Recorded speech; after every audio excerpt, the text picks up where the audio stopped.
About 7 a.m. I'm feeling mighty fine. I was thinking about God and the commandments, and the reason that the commandments put in place. And a man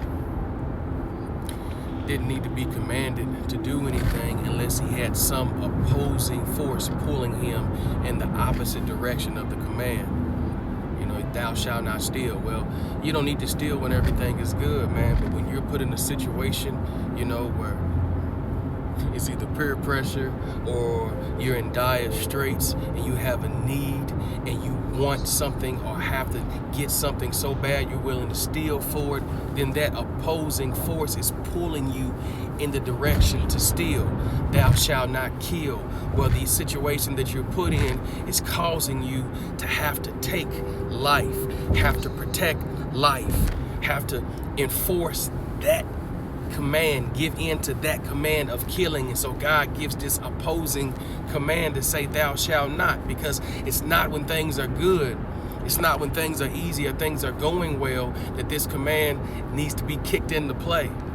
But it's when something opposite of what you desire, of what God desires, is pulling you to do that, then thou shalt not. So having said that, Jesus came and he said, man, this command sums up and summarizes every command that God ever said in the Old Testament. This new command I give you, that you should love the Lord your God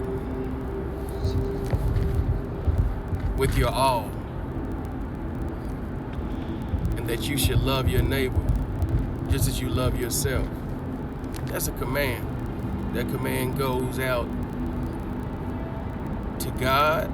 It goes out to your husband or your wife. It goes out to your children. It goes out to your co-workers, to your comrades at school. It goes out to people you may come in contact with in the streets, in these businesses, going out to eat. He says that you shall love them as you love yourself. It's a command. It's not that command is not going to be heavily pulled on or needed until you're in an unlovely situation.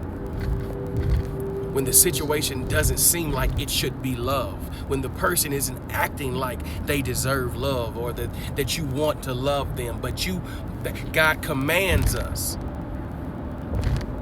People speak about love at first sight like a feeling, right? God is not commanding us to feel. He's commanding us to do, to obey, to be. It's a choice. He's asking you to choose to love him in spite of the situation. He's asking you to choose to love them. He's asking you to choose to love you first.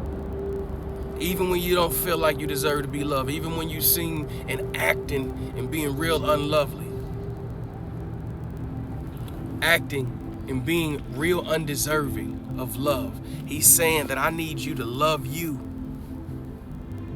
like God loves you, enough to not harm yourself with drugs, immerse yourself into unmarital sex, cover up yourself with pride. He says enough to love yourself enough to be vulnerable. Thank you, Shem. Love yourself enough to expose yourself to vulnerability.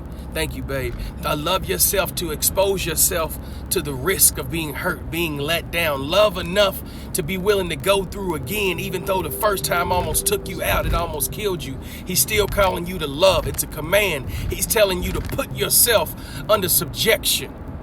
Command yourself in the Spirit of God to be like God. Command yourself in the Spirit of God to love like he loves. It's a command. It's not a feeling. Good morning.